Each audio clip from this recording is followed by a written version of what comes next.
Bonjour et bienvenue à tous sur cette chaîne du temple bouddhiste à Gente da Praia ou bien sur ma chaîne à Vida et Magica. Je suis Sébastien Lièvre, je suis naturopathe depuis une vingtaine d'années et je pratique la vision du taoïsme avec ses lunettes du yin et du yang depuis l'âge de mes 23 ans. Donc j'ai 53, ça fait 30 ans maintenant, ce qui me permet d'avoir une vision encore un petit peu plus large de tout ce qui se passe autour de nous et une interprétation un petit peu différente.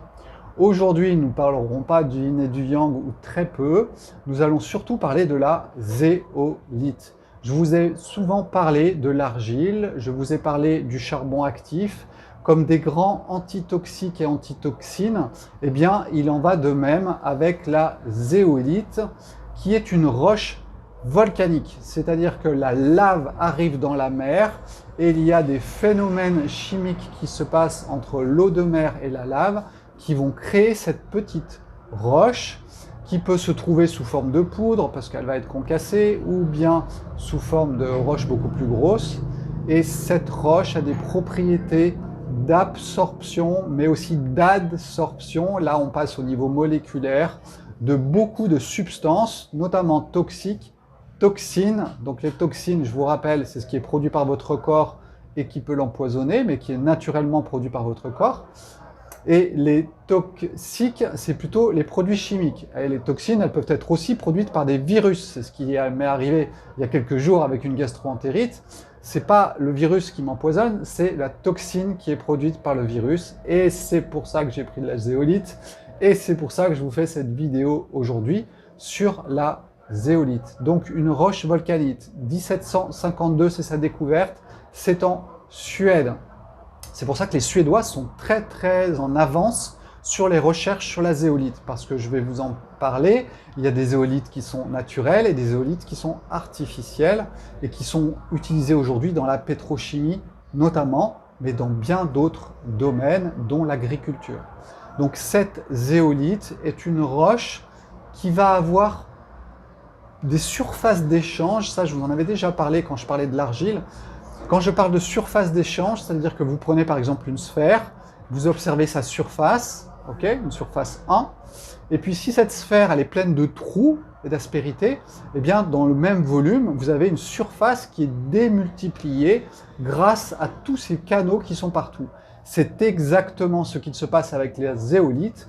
Lors de sa réaction, la lave entre dans la mer et va créer plein de petits trous à l'intérieur de la roche qui vont augmenter les surfaces d'échange. Le zéolite comprend des milliards de pores ou de cavités semblables.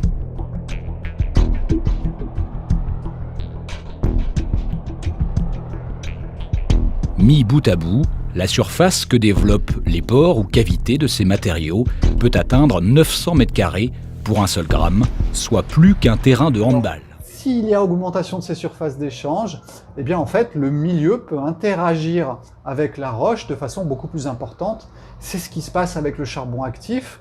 Pour vous donner un ordre d'idée, le charbon actif, 1 gramme de charbon actif, ça peut être de supraactivé, ça peut être 2 km² de surface d'échange, et 1 gramme de zéolite peut aller jusqu'à 900 m². Donc nous sommes presque à la hauteur du charbon activé, 2 fois moins, mais loin quand même devant l'argile qui, lui, pour 100 grammes, aurait 700 m² de surface d'échange. Donc vous voyez que nous sommes dans les champions, avec les champions du monde. Quand nous parlons de zéolite ou quand nous parlons de charbon actif, parce qu'ils sont deux grands antitoxiques, antitoxines, mais aussi anti-radicaux libres, hein, ces petites choses qui se déplacent dans votre corps, qui sont fabriquées par votre corps lors de la création de l'énergie grâce à l'oxygène. Eh bien, lors de l'équation chimique, il y a dégagement d'un oxygène qui va être libre, dans le sens où il va vouloir qu'une chose, c'est oxyder ce qui est autour de lui. Donc la molécule est transformée, ce n'est plus O2, c'est de l'oxygène libre qui se promène et qui va vouloir oxyder vos cellules, les graisses qui protègent vos cellules aussi, hein, qui sont en périphérie de votre molécule de la cellule, de votre cellule, pardon, tout simplement. Je ne sais pas pourquoi je dis molécule, c'est pas grave. Et ces radicaux libres, eh bien, c'est ce qui peut à terme, créer une oxydation du corps importante. Et il y a ces radicaux libres que vous fabriquez vous-même, et il y a les radicaux libres qui sont fabriqués par l'extérieur. Donc toutes les pollutions extérieures, tout ce que vous pourriez manger, contiennent aussi des radicaux libres. Donc c'est une lutte permanente à l'intérieur de votre corps entre ce qui peut l'oxyder et puis ce qui va l'empêcher d'être un oxydant.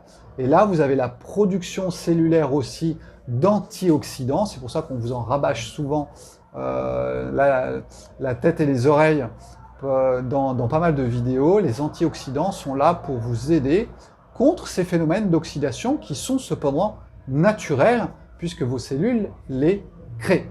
Donc cette zéolite, elle a des propriétés qui sont de capturer justement ces radicaux libres. Donc ça, c'est très intéressant.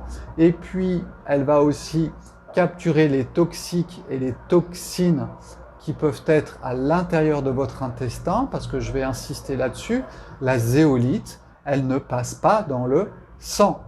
Donc tout ce qui va se passer, ça va se passer au niveau intestinal.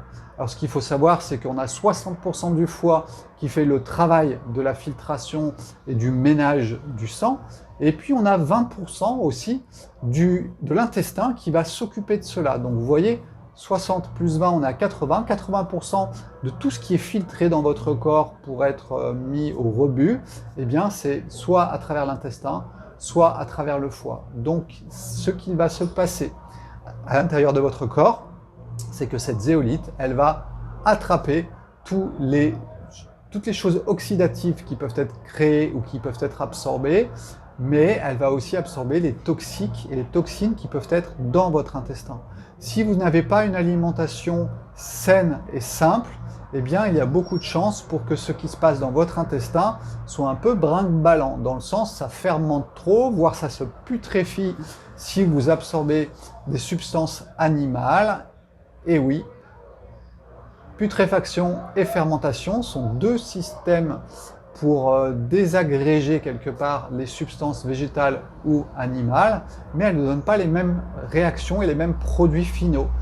Tout ce qui va être putréfaction va empoisonner votre corps, vous n'êtes pas un lion, vous n'avez pas les substances chimiques qui sont faites pour contrer ce genre de choses, et si vous ne digérez pas bien les produits animaux, eh bien vous allez à l'encontre de problèmes du tube digestif, à une surcharge du foie, et ensuite, et bien sûr, à d'autres maladies. Je n'ai pas dit qu'il ne fallait pas manger de viande, je dis que si c'est mal digéré, eh bien vous absorbez un cadavre, parce que la viande, elle est morte, et ensuite, eh bien, ça va se poursuivre à l'intérieur de votre corps, 37 degrés, je peux vous dire que ça va sûrement assez vite, et ça va produire vraiment beaucoup de toxines. Donc la zéolite, elle va vous protéger de cela.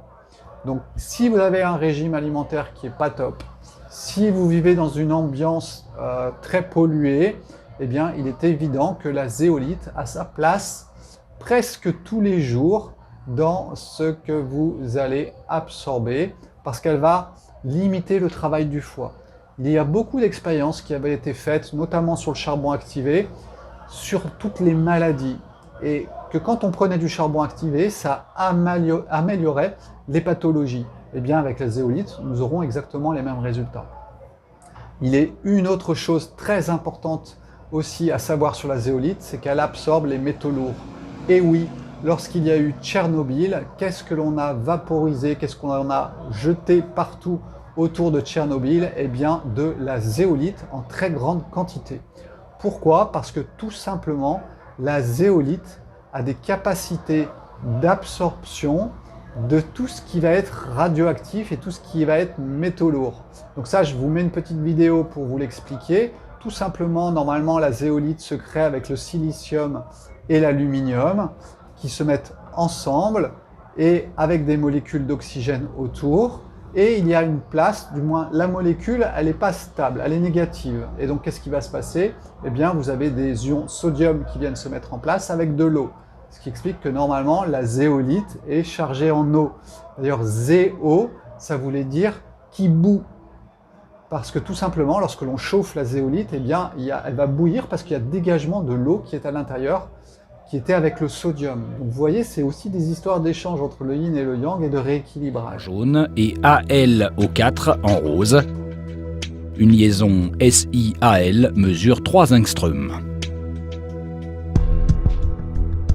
Un tel assemblage délimite des cages et des cavités de dimension moléculaire. Cet édifice minéral est chargé négativement.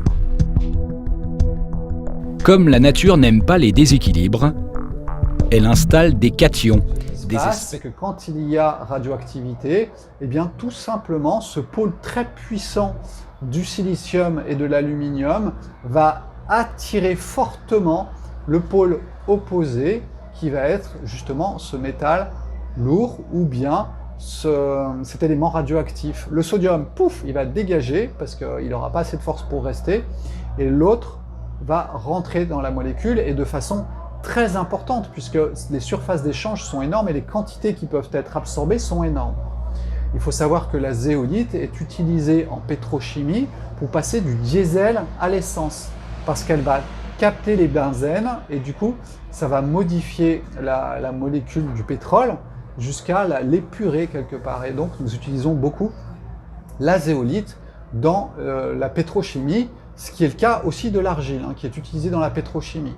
Donc vous voyez que tous ces éléments-là sont utilisés à but chimique, mais ils peuvent être aussi utilisés à l'intérieur de notre corps sans poser de problème au corps. C'est-à-dire que ça ne va pas absorber votre calcium végétal qui doit s'intégrer dans vos os, ça n'a pas d'interaction par rapport aux vitamines, ça va vraiment se concentrer sur certaines substances qui sont pour nous toxiques. Donc voilà, ça c'est important de le dire, il n'y a pas de contre-indication, si ce n'est de faire très attention, c'est que si vous prenez certains médicaments, eh bien ils peuvent être absorbés par la zéolite ou bien par l'argile. Donc généralement, il ne faut pas prendre ces médicaments à plus ou moins 2-3 heures des prises de zéolite ou d'argile. Donc faites bien attention à cela parce que c'est très important.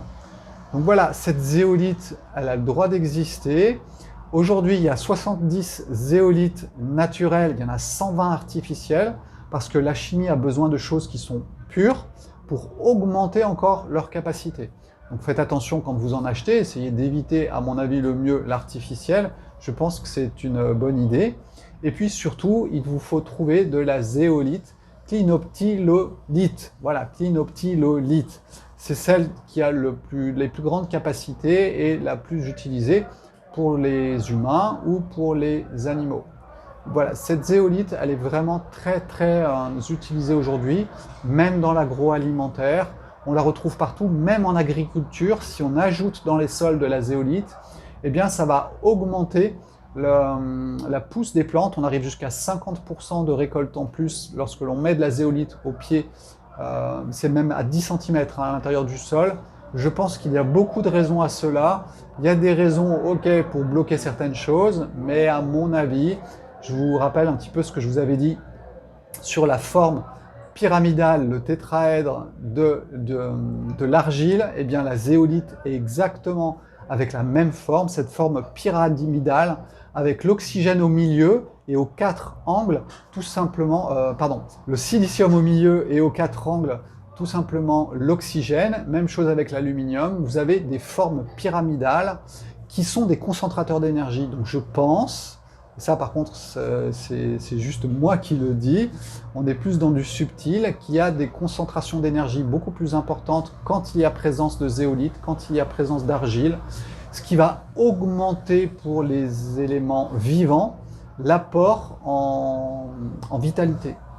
Et je pense que les résultats sont là pour cela et les améliorations dans le corps sont aussi là pour cela.